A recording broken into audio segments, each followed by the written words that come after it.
Look at this. Look at this. People actually believe that there is a car floating around out in space. Well, I think it looks so ridiculous and impossible. And you can tell it's real because it looks so fake, honestly. Like, we'd have way better CGI if it was fake. This is live on the air, okay? I'm going to zoom in on the Earth in Photoshop. Uh-oh. What is that? It is Photoshop, but it has to. It is the world that has been pulled over your eyes to blind you from the truth. What truth?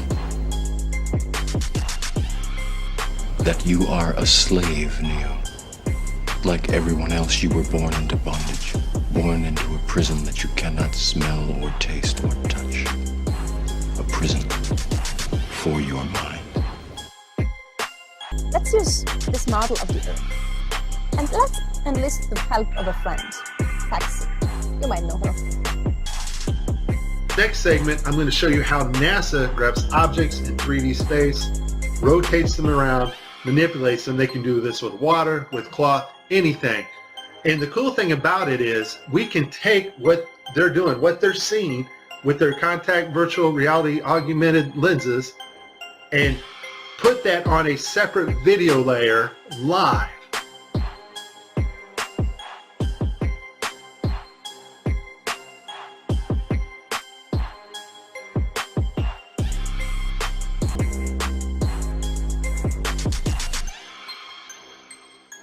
You can tell it's real because it looks so fake.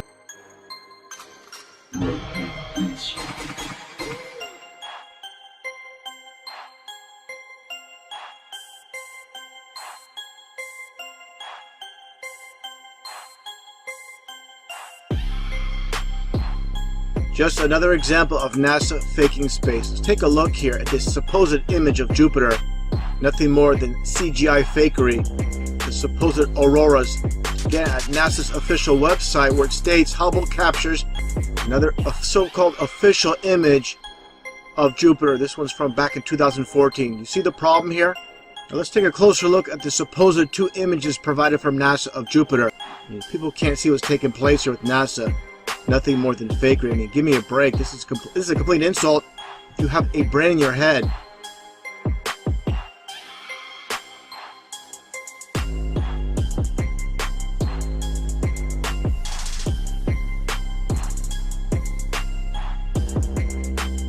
Look like you're in a studio, maybe in Omaha, Nebraska or something. The shot is so clear. Is this a hoax? Are you really in space still? I don't know. We're going to have to do something for you.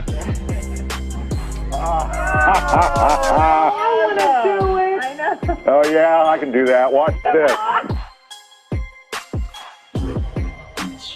Is this a hoax? Are you really in space still?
Could you do a somersault right now?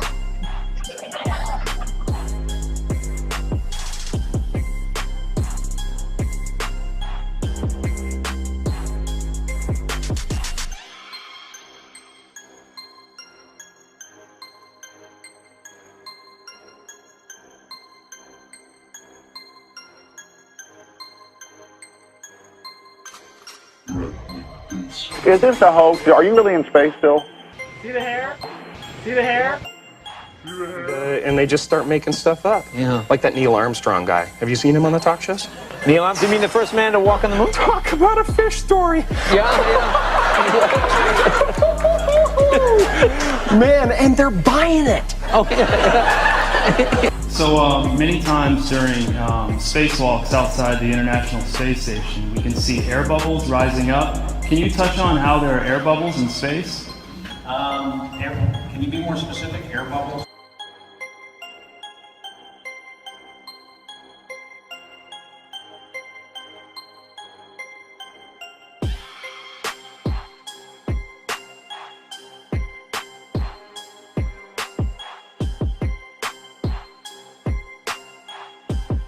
So yeah, like a lot of times during the footage, the NASA footage, you can see bubbles coming up out of the helmets or kind of from underneath you.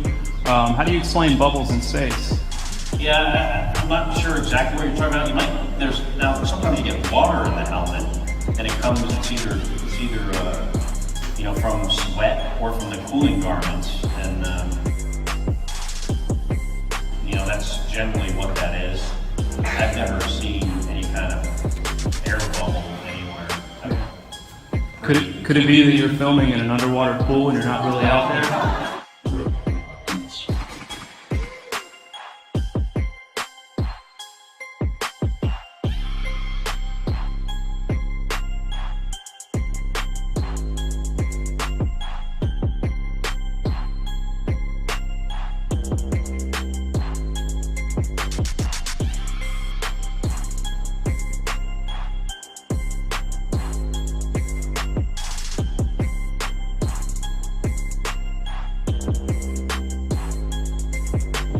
Let me tell you why you're here. You're here because you know something. What you know you can't explain, but you feel it.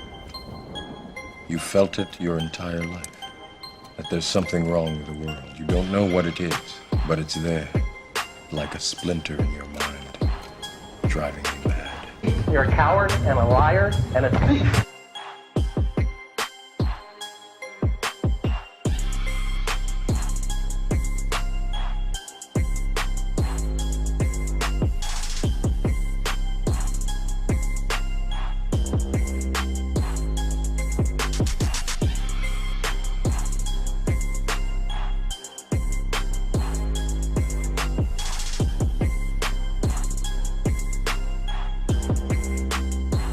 In 1986, the shuttle Challenger exploded about 74 seconds after takeoff, killing all 7 astronauts inside. Or did it? It turns out that 6 of the 7 are still alive and kicking today. Ellison Onizuka claims to be his identical twin brother, Claude. Yeah, I've got an identical twin brother, Claude, too. The Challenger pilot, Mickey Smith, hasn't even bothered changing his name. He's now Professor Michael J. Smith of University of Wisconsin. Now, Krista McAuliffe was a bit of a sneaky one. She was the Challenger payload specialist, quite famous for being a teacher. It turns out during her astronaut days she was using her middle name, Krista, and now she goes by her first name, Sharon. The Challenger commander, Francis Richard Scobie, is now Dick Scobie, which sounds like a rather unpleasant disease. Judith Resnick, the Challenger mission specialist, again hasn't even bothered changing her name. She's a professor at Yale Law. And finally, Ronald McNair, another Challenger mission specialist, claims to be his identical twin brother, Carl McNair. What are the odds? So there I was, just minding my own business, looking at Google Earth, and this big snow-covered monstrosity is staring me in the face like, why is that covered in snow? So I keep digging a little bit deeper, and I finally get underneath this cloud cover here, and a few images pop up. And I say, oh, images, what are they? Well, this is what you got, which I'm sure that looks familiar to you, right? Looks just like the pictures they give us of Mars. So I'm just kind of creeping around here and definitely noticing the same kind of undulation changes and same kind of rock, same kind of dirt. The only thing that's missing is that nice little red tint that they pay somebody $150,000 a year to put on there. So I'll keep kind of going through here and see if it... What the...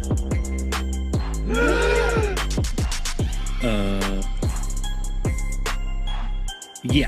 So, I got another truck. Oh yeah, it says NASA. What's that say? Mars Project? I think I found out where Mars is, guys. At some point in the future, we're going to look back and say, how did we do it without space? The kinds of technologies that we're testing out on Space Station are definitely helping us with our goals of going beyond low Earth orbit. Early in the next decade, a set of crewed flights will test and prove the systems required for exploration beyond low Earth orbit.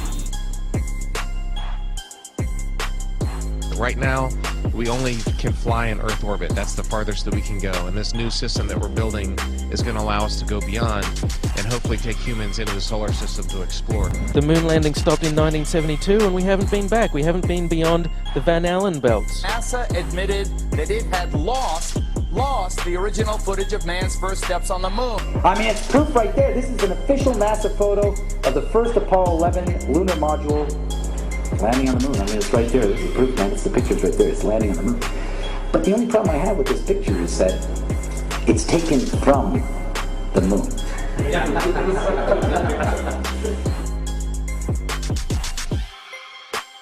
People who believe they saw the landing on the moon because they heard it on the radio.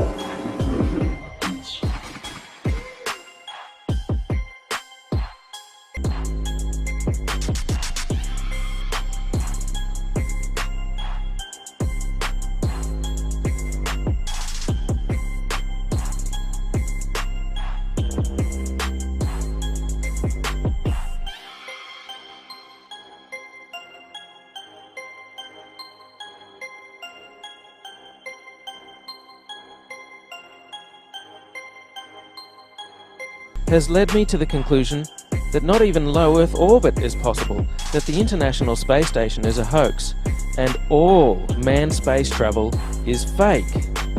First though, let's have a look at the International Space Station. I want to talk about some of the anomalies I see there.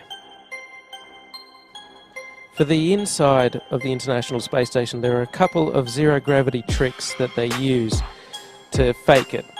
The first is they have a complete mock-up of the International Space Station built on the inside of an airplane. And that airplane does a bunch of rises and falls. It does an upside-down parabolic trajectory, and that simulates zero gravity.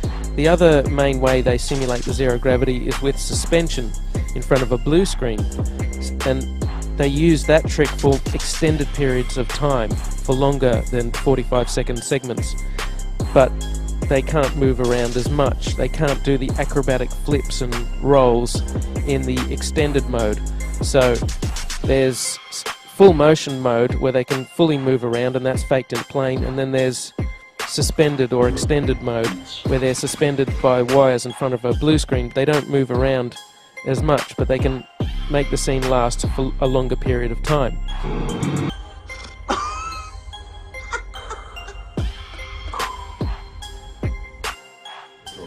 Mr. Armstrong, Bart Sibrel, ABC Digital. Wanted to give you the opportunity to swear on the Bible that you walked on the moon. Will you put your left hand on the Bible and swear to God that you walked on the moon? You have $5,000 cash. You can give it to charity if you swear on the Bible that you walked on the moon. I have the tape. That'd be fine. Why don't you swear to... Why not? Why won't you do it?